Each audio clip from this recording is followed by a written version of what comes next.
Good afternoon, everyone. I want to thank the Cattle team for providing this valuable professional development experience and the inspiration to do more with my instruction in multiple modalities. This particular assignment helped me think more from the individual student's perspective and how I can address ways that individual students best learn. My project goal was to establish the same content in an online version of my in person course, Education 326.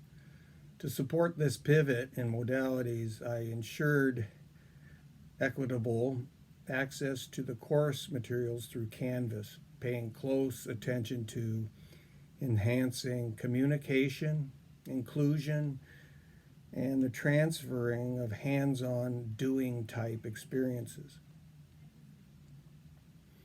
The pivotal course, Education 326, titled Music, Movement, and Arts Pedagogy, is offered every fall and spring terms in a face to face format and is the final methods course before pre service teaching educators go into the field for their student teaching experience. In my course design, I included a preliminary student survey to find out more about students' background, their interests, their learning preferences, and how they will access the course online. I typically receive questions in class and through campus email about assignments, so applying the principle of universal design, I posted an informal discussion in the course shell on Canvas. To better ensure and improve communication, I do a weekly agenda in the face-to-face class. So this weekly agenda will be posted in each weekly module and in the announcements on the Canvas course shell, and as a third mode of communication sent to all students via campus email. I also included a learning resources section in this project containing the learning objectives or outcomes, the course syllabus,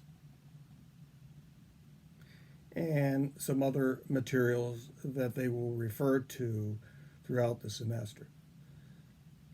My course syllabus uses the template posted by the provost's office. I utilized a backward design planning approach by developing all of my assessments first. This was done in the syllabus and in the course shell. Then, applying a data analysis alignment technique, I triangulated the assessments with the learning outcomes and the professional teacher standards for Wisconsin state licensure.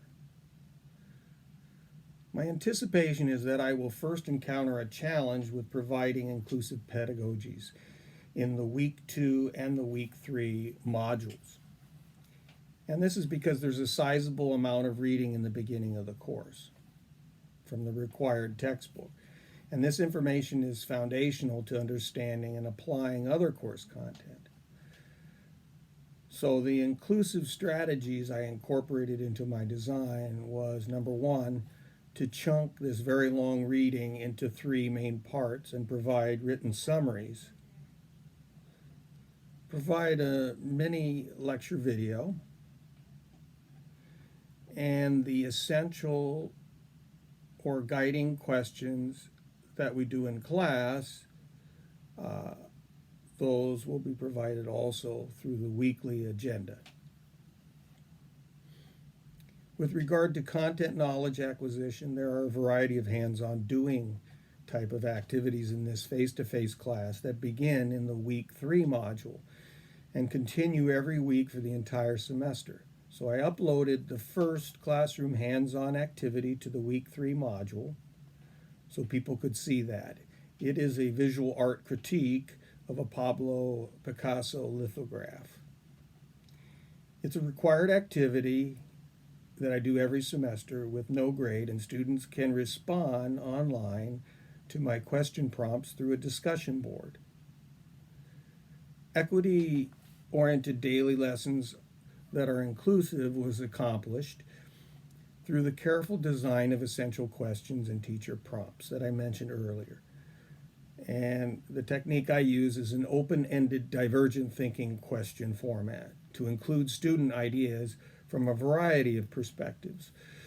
Divergent thinking questions involve analysis, evaluation, and creative cognitive processes, according to Bloom's taxonomy.